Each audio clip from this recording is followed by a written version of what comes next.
You wrote a really important piece this week for the UK Telegraph on Xi Jinping's plot to dominate the world, and that seems to be succeeding quietly whilst the West is preoccupied with trivial nonsense and America's more divided than ever, and China advances.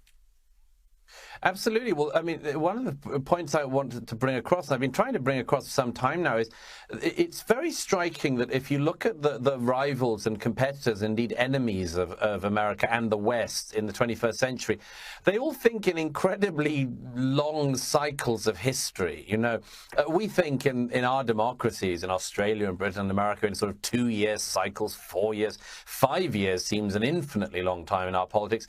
But of course, the Chinese, like other competitors and rivals, they think in very long terms. And, you know, whilst we have all of the froth of politics in our own countries and all of the idiocies that go along all the time, China is very busily getting on with the business of trying to become the dominant global power in the 21st century. We saw it recently, I mentioned in that piece, with the China-Brazil deal, which very interestingly, various people commented on, but the most interesting thing about it was that it circumvented the use of the US dollar.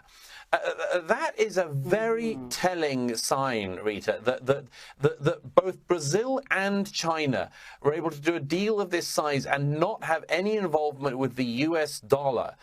Is a sign of a serious tectonic shift happening underneath us in our era.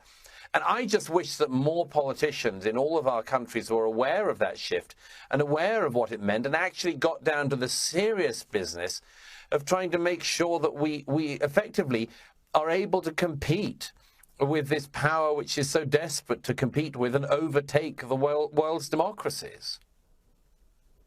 And it is doing such an incredible job. You mentioned some of their economic might there, but they've just recently brokered peace deals between the great Sunni and Shia powers, Saudi Arabia and Iran, something that has shocked many Middle East watchers and has all sorts of consequences as well. So yeah, China is just quietly doing what it wants, and the West is turning on itself.